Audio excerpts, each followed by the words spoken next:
Edhe 5 persona të tjerë të dyshuar për manipulim me vota në Prizren janë ndaluar për 48 orë këtë të ejtë. Ndalimi është në kuadër të zgjerimit të hetimeve të prokurorisë së Prizrenit dhe policisë së Kosovës lidhur me dallaveret e votave të 28 dhjetorit. Në këtë komunë, bazuar në rinumrimin e votave, janë shtuar hiq më pak se 40.497 vota dhe janë hequr 27.520 vota, pra diferenca totale e keqpërdorimeve është 68.017 vota. Sipas komunikatës së prokurorisë të Ejtën janë intervistuar gjithsej 28 të dyshuar dhe 6 dëshmitar.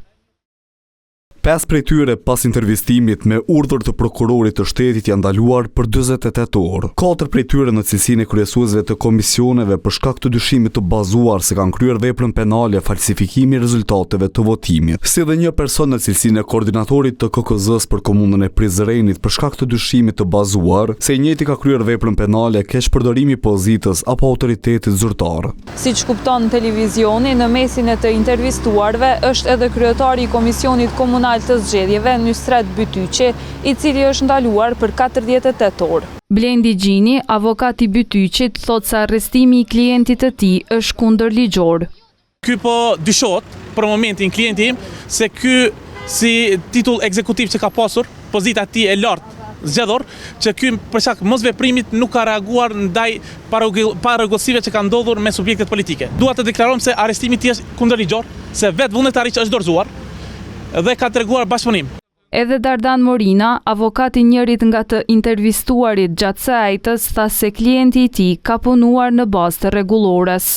Momentalisht veç sa përfunduam një intervistim të njërit nga personat që po dyshohet për falsifikim në vota.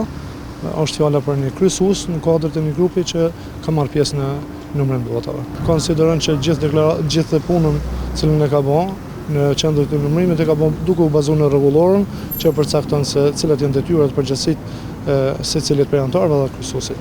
Të premtën e javës së kaluar në një aksion të gjerë të prokurorisë dhe policisë në Prizren u arrestuan 109 komisionar, të cilët fillimisht u ndaluan për 48 orë në ndyshimin për manipulim me vota të zgjedhjeve të mbajtura më 28 dhjetor. Por një ditë më vonë, gjykata themelore e Prizrenit caktoi një muaj paraburgim për 23 të dyshuar, ndërkaq të tjerët u liruan.